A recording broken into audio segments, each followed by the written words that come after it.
Hello everyone, my name is Rishabh. This is module 5 of our data science assignment. So in module 5 the first question is what is model evaluation? So model evaluation is a crucial step in machine learning as it allows us to assess the performance of effectiveness of our model. It tells us the F1 score, the confusion matrix and everything, so we can understand it with the help of a program. Here we have imported the pandas library, the sklearn library, and here we are using the iris dataset which is widely used in Python. Once we run the program, choose the current file and then run the program.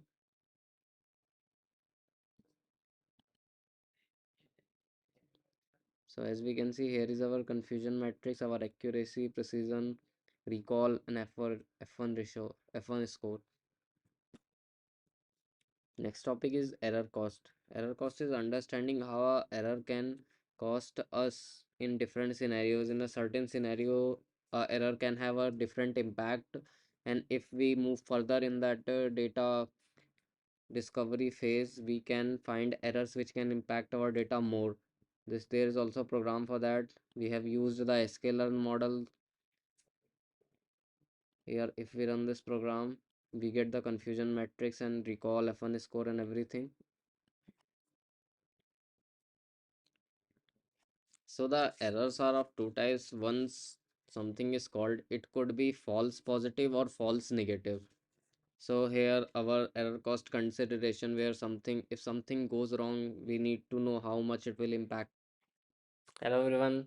In the module 6 of our data science assignment, we have classification in knife base, to be more specific. The knife based classification is a very powerful tool because it offers us a very simple and effective approach for categorizing the information that we have. The information is categorized upon the assumptions by probability, and it is very effective. Here it is written, despite its naive assumption. Naive means it was not tested on a very big data set, it is not very universally defined or something like that. Information based on probability and its independence assumptions. That means that a very small training set can also give us a very accurate and very effective solution to the our data set problem. Despite its naive assumption, it has proven to be effective in various real world applications, especially in text classification and spam filtering. This is one of the reasons why naive bias is popular in text classification, because it is efficient as well as fast in computation. Here it is written, this is because it only requires a small amount of training data to estimate the parameters for the model.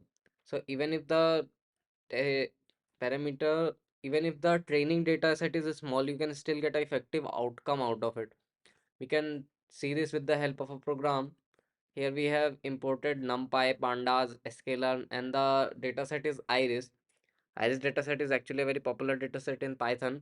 It is about flowers, like how big the leaves are, how often, like, do you need to pollinate them, all the information about the flowers and stuff. Once you run this program, you get the confusion matrix, you get precision, recall, F1, everything is calculated here, but with a very small data set also it works. So this is our naive Bayes classification. So the next module is module 7, which is about neural network. Neural network is actually a very vast topic, and it is inspired by the human brain wiring, internal neuron wiring. It is very efficient, as you know that humans are the smartest beings on this planet Earth. So the neural network is part by the human brain from the backbone of the artificial intelligence, modern artificial intelligence. Everything from speech recognition to image text recognition, any complex pattern, it can understand everything so seamlessly. So neural network is a very, very vast and very fundamental topic when it comes to data science study about the data. So it has various applications, such as it is used to and speech recognition and everything. If you read the applications that are written down here, they consist of interconnected nodes, and the neural network is about these nodes, how the nodes are connected to each other and how the relationship affects each node. So neural networks are capable of learning complex relationship and patterns in data are widely used for various tasks, including image and speech recognition, natural language processing, and more. We can understand this with the help of a program. Here we have program about the neural network. We are using the TensorFlow, sklearn, and the different Python libraries to help us with this. Here, if we run this program, it is showing us some errors here, but the program will run no matter what.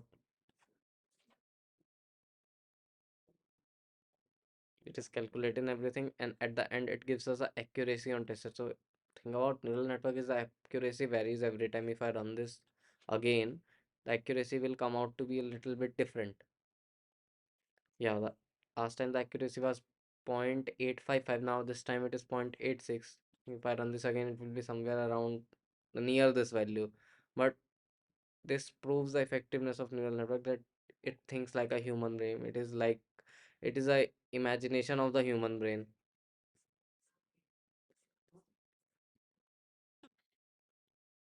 Module 8 is about clustering.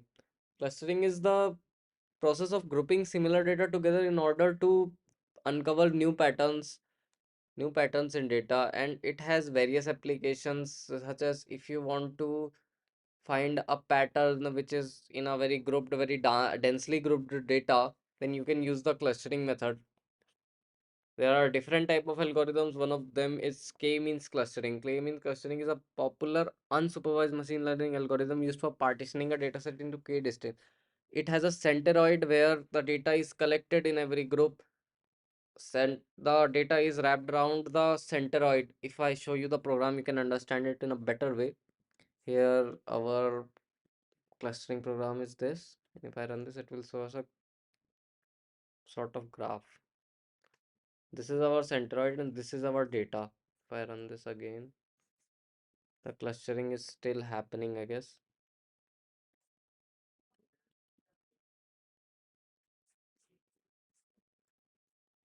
It is still processing it.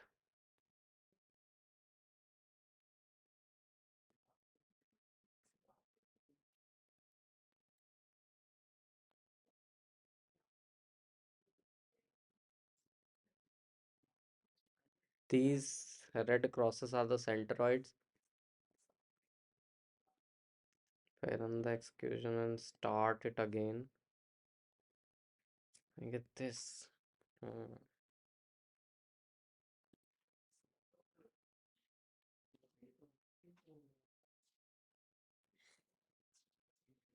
So the clustering here, we were seeing the graph of clustering.